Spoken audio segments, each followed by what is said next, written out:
शास्त्रों की बात जाने धर्म के साथ। एक बार भगवान बुद्ध के एक शिष्य ने उनसे पूछा, भगवान क्या इस चट्टान से बेहतर कोई है? बुद्ध ने कहा, पत्थर से कई गुना शक्ति लोहे में होती है, इसलिए लोहा पत्थर को तोड़कर टुकड़े टुकड़े कर देता है। फिर शिष्य ने पूछा, लोहे से भी कोई चीज बेहतर होगी? बुद्ध ने पुनः कहा, क्यों नहीं, अग्नि है जो लोहे को गलाकर द्रव्य रूप में बना देती है। इस पर शिष्य ने कहा, क्या अग्नि की विकराल लपटों के सामने किसी की क्या चल सकती होगी? बुद्ध ने कहा, केवल जल है जो अग्नि को शीतल कर देता है। फिर शिष्य ने पूछा, जल से टकराने की फिर किसमें ताकत होगी? फिर बुद्ध ने समझाया, ऐसा क्यों सोचते हो वत्स, इस संसार में एक से एक शक्तिशाली है। वायु का प्रवाह जलधारा की दिशा बदल देता है।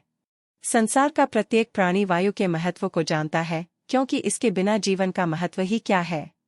जब वायु ही जीवन है, फिर इससे अधिक महत्वपूर्ण वस्तु के होने का प्रश्न ही नहीं उठता। शिष्य ने कहा। अब भगवान बुद्ध को हंसी आ गई। उन्होंने कहा, मनुष्य की संकल्प शक्ति द्वारा वायु भी वश में हो जाती है। मानव की यह शक्ति ही सबसे बड़ी है। यह प्रसंग बताता है कि इस दुनिया में दृढ़ संकल्प से बढ़कर कुछ नहीं है। सीख, धैर्य के साथ आगे बढ़ते रहना चाहिए, क्योंकि कभी कभी सफलता देर से मिलती है। कुछ लोगों को कड़ी मेहनत के बाद भी आशा के अनुरूप फल नहीं मिल पाते हैं और निराशा बढ़ने लगती है। ऐसी स्थिति में सकारात्मकता बनाए रखनी चाहिए और मेहनत में कमी नहीं करनी चाहिए। इस संबंध में गौतम बुद्ध से जुड़ा एक प्रसंग प्रचलित है, जिसमें सुखी जीवन और सफलता पाने के सूत्र छिपे हैं। अगर इन सूत्रों को जीवन में उतार लिया जाए तो हम कई परेशानियों से बच सकते हैं और अपने लक्ष्य तक पहुंच सकते हैं। यहाँ जानिए वह प्रसंग जिसमें बताया गया है कि हम कैसे सफल हो सकते हैं। प्रचलित प्रसंग के अनुसार एक बार अपने शिष्यों के साथ किसी गांव में उपदेश देने जा रहे थे।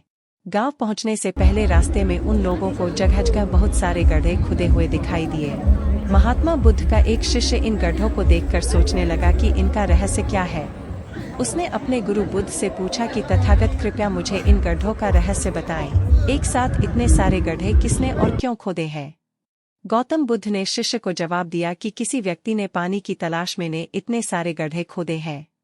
अगर वह धैर्यपूर्वक एक ही जगह पर गड्ढा खोदता तो उसे पानी अवश्य मिल जाता, लेकिन वह थोड़ी देर गड्ढा खोदता और पानी न मिलने पर दूसरी जगह गड्ढा खोदना शुरू कर देता। इस कारण उसे कहीं भी पानी नहीं मिला। जीवन प्रबंधन। बुद्ध ने शिष्यों को समझाया कि अगर कोई व्यक्ति किसी काम में सफल होना चाहता है तो उसे कड़ी मेहनत करनी होती है, लेकिन कड़ी मेहनत के साथ ही स्वभाव में धैर्य होना भी जरूरी है। कभी कभी लंबे समय तक मेहनत करने के बाद ही सफलता मिल पाती है। ऐसी स्थिति में व्यक्ति को धैर्य बनाए रखना चाहिए, वरना सफलता नहीं मिल पाती है। खबरें और भी हैं। सीख, धैर्य के साथ आगे बढ़ते रहना चाहिए, क्योंकि कभी कभी सफलता देर से मिलती है। धर्म, भक्ति निस्वार्थ भाव से करें। भगवान के सामने किसी तरह की शर्त नहीं रखनी चाहिए। धर्म, उपदेश, क्रोध करने वाला खुद भी जलता है और दूसरों को भी जलाता है। धर्म, प्रेरक कथा, समस्याएं दूर करने के लिए आगे बढ़ते रहना चाहिए, रुकने से लक्ष्य तक नहीं पहुंच सकते। धर्म, 26 जनवरी से शुरू होगा माघ मास। ये महीना भगवान विष्णु, श्री कृष्ण और सूर्य पूजा का, इन दिनों स्नानदान से मिलता है अश्वमेध यज्ञ का पुण्य। धर्म, पौष पूर्णिमा आज। इस दिन स्नानदान के साथ सूर्य और चंद्रमा की पूजा करने का भी विधान, इससे पितर संतुष्ट होते हैं। धर्म, पौष पूर्णिमा आज, शुरू होंगे माघ मास के स्नान। जानिए पूर्णिमा से जुड़ी मान्यताएं और इस दिन कौन कौन से शुभ काम करें। धर्म, कोट्स, रिश्तों में मनमुटाव हो जाए तो इसे तुरंत दूर करें, वरना समय के साथ मनमुटाव बढ़ने लगता है। धर्म, स्वामी अवधेशानंद जी गिरी के जीवन सूत्र, हमारी सबसे ज्यादा शक्ति कब खर्च होती है। धर्म, पौष महीने की पूर्णिमा कल। पौष महीने की पूर्णिमा कल, इस दिन किए गए स्नानदान से मिलने वाला पुण्य कभी खत्म नहीं होता। धर्म, स्वामी अवधेशानंद जी गिरी के जीवन सूत्र, कब हमारे आसपास दिव्य ऊर्जा जागती है। धर्म, स्वामी अवधेशानंद जी गिरी के जीवन सूत्र, हमारे अंदर नवीनता कैसे आ सकती है। धर्म, कोट्स, अगर कोई एक छोटी सफलता मिल जाए तो ठहरे नहीं, आगे बढ़ते रहेंगे तो बड़े लक्ष्य पूरे हो सकते हैं। धर्म, राम नाम से करें मेडिटेशन। ध्यान करने से ऊर्जा बढ़ती है, हमें ऑक्सीजन ज्यादा मिलती है और तनाव दूर होता है। धर्म, 25 जनवरी को खत्म होगा पौष मास। पूर्णिमा पर पूजा पाठ और दान पुण्य के साथ ही तीर्थ दर्शन और नदी स्नान भी करें। भगवान सत्यनारायण की कथा सुने। धर्म 45 मिनट चली रामलला की प्राण प्रतिष्ठा पूजा। 12:10 बजे संकल्प के साथ शुरू हुई विधि। आरती के बाद पीएम मोदी ने किया साष्टांग प्रणाम। धर्म विष्णु जी के दशावतार में 7वें अवतार है श्री राम। अयोध्या में रामलला के साथ ही विष्णु जी के 10 अवतारों के भी होंगे दर्शन। जानिए दशावतार से जुड़ी खास बातें। धर्म श्रीराम की 45 खूबियां। नारद जी ने वाल्मीकि को गिनाई थी।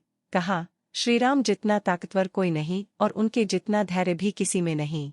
धर्म गुरुवार और पूर्णिमा का योग 25 को। पौष पूर्णिमा के साथ शुरू होंगे माघ मास के स्नान। पंचदेवों की पूजा के साथ करें दिन की शुरुआत। धर्म स्वामी अवधेशानंद जी गिरी के जीवन सूत्र। हमें दूसरों के साथ कैसा रहना चाहिए।